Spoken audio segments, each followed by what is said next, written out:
আসসালামু আলাইকুম। আজকে আপনাদের সাথে সবজি পাস্তা মজার একটা রেসিপি শেয়ার করব। এই খাবারটি পুষ্টিগুণে ভরপুর, বাচ্চা সহ সব বয়সীদের জন্য অনেক উপকারী, সেই সাথে অনেক মজারও। সকালে বিকালে নাস্তা ও রাতের খাবারে এভাবে পাস্তা রান্না করে পরিবেশন করতে পারবেন। একদম পারফেক্টভাবে সবচেয়ে সেরা স্বাদে পাস্তা রান্নার রেসিপিটা শেয়ার করছি। পাস্তা রান্না করার জন্য আমি কড়াইতে পানি দিয়ে দিছি। পানিটা আমার ফুটে উঠেছে। এখন আমি এক এক করে পাস্তা দিয়ে দিচ্ছি। এখানে আমি 3 ধরনের পাস্তা নিয়েছি। 3 ধরনের পাস্তা আমার 400 গ্রামের মতো হয়েছে। এরপরে আমি পাস্তাগুলো গরম পানির ভিতর দিয়ে দিলাম। দিয়ে দিচ্ছি 2 চামচ লবণ এবং এর সাথে দিয়ে দিচ্ছি 2 চামচ রান্নার তেল। তেলটা দিলে পাস্তাটা একটার সাথে একটা লেগে যাবে না এবং একদম ঝরঝরা হবে। এরপরে আমি ঢাকনা দিয়ে ঢেকে দিচ্ছি পাস্তাটা সেদ্ধ হওয়ার জন্য। পাস্তাটা যখন 60% মতো সেদ্ধ হয়ে যাবে, এখন আমি ঢাকনাটা উঠে একটু নেড়ে এর ভিতর দিয়ে দিচ্ছি 2টা গাজর কুচি করে নেওয়া। এরপর আমি দিয়ে দিচ্ছি মাঝারি সাইজের একটা ফুলকপি। আমি ফুলকপিটা এরকম ছোট ছোট টুকরো করে কেটে নিয়েছি।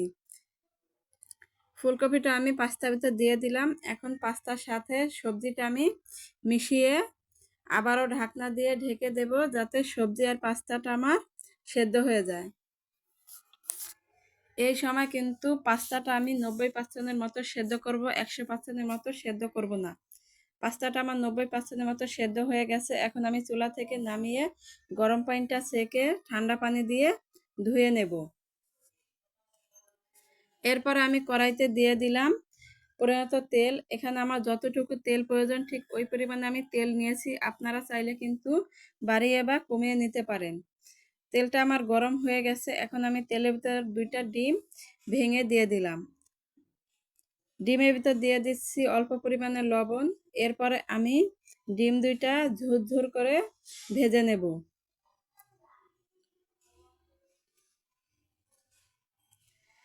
ডিম 2টা আমার ঝরঝরা করে ভাজা হয়ে গেছে এবং ডিমের উপর ফেনা চলে আসছে। এখন আমি এতে দিয়ে দিচ্ছি বেশ কিছু পেঁয়াজ কুচি আর 6 থেকে 7টা কাঁচামরিচের ফালি দিয়ে ডিমের সাথে মিশিয়ে আমি কিছুক্ষণ জাল করে পেঁয়াজটা নরম করে নেব। পেঁয়াজটা আমার নরম হয়ে গেছে। এখন আমি এতে দিয়ে দিচ্ছি 2টা টমেটো কুচি। এরপরে দিয়ে দিচ্ছি পাস্তা থাকা প্যাকেট মশলাটা। পাস্তার স্বাদ ও ফ্লেভারের জন্য দিয়ে দিচ্ছি একটা ম্যাগি মশলা। দিয়ে আমি এখন মশলার সাথে টমেটোটা ভালো করে মিশিয়ে নিচ্ছি।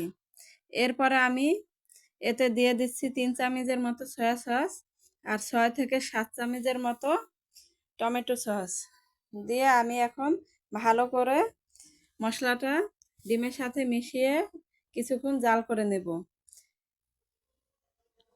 কিছুক্ষণ আমার জাল করা হয়ে গেছে। এখন আমি এতে দিয়ে দিচ্ছি একটা প্যাকেট নুডলস, যেটা আমি আগেই সেদ্ধ করে নিয়েছিলাম।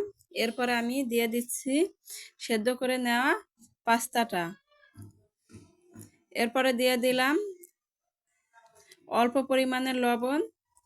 আর এই পাস্তার আরেকটু স্বাদ বাড়ানোর জন্য আমি দিয়ে দিচ্ছি হাফ চামচ টেস্টি সল্ট। এখন আমি মশলার সাথে পাস্তাটা ভালো করে মিশিয়ে আরও 4 থেকে 5 মিনিট জাল করে নেব। তাহলেই হয়ে যাবে আমার আজকের খুবই অল্প সময়ের মধ্যে এবং ভীষণ মজাদার সবজি পাস্তা।